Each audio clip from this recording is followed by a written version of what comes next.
kabila na ang mga pailaw at dekorasyon, patunay na Christmas is just around the corner. Kahit nga ang iconic na Baguio Mansion House, hindi nagpahuli sa maningning na tradisyong ito nating mga Pilipino. Tara't makisaya sa maagang Pasko sa City of Pines. Live mula sa Baguio City, nasa frontline balitang yan si Kari Cator. Kari.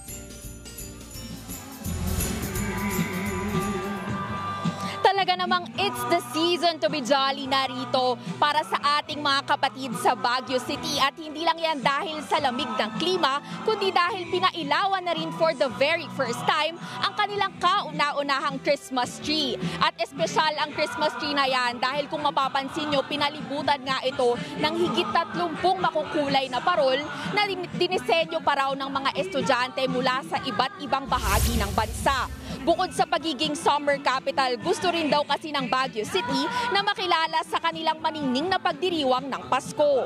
Setyembre ngayong taon lang din binuksan ang Baguio Mansion House sa publiko simula pa raw 1908. Kaya naman magiging bahagi na rin ito ng kanilang annual Christmas tradition. Siniguro rin ni First Lady Liza Araneta Marcos na hindi mawala sa first ever Christmas tree lighting.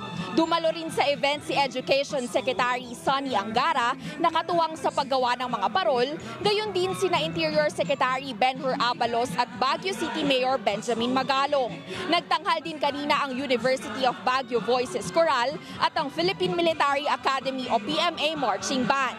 Mas pinabongga pa ang selebrasyon na nagtapos sa isang fireworks display.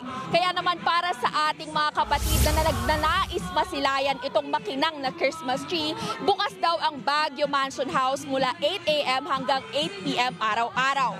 Pwedeng-pwede niyong bisitahin yan hanggang sa January 2025. Yan ang latest mula rito sa Baguio City. Balik sa inyo.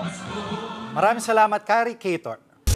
Mga kapatid, Jiggy Manikad po, iba na ang may alam at may pakialam sa panahon ngayon. Para sa konkreto, kumpleto at komprehensibong balitaan sa Frontline, mag-follow at mag-subscribe sa social media pages ng News 5.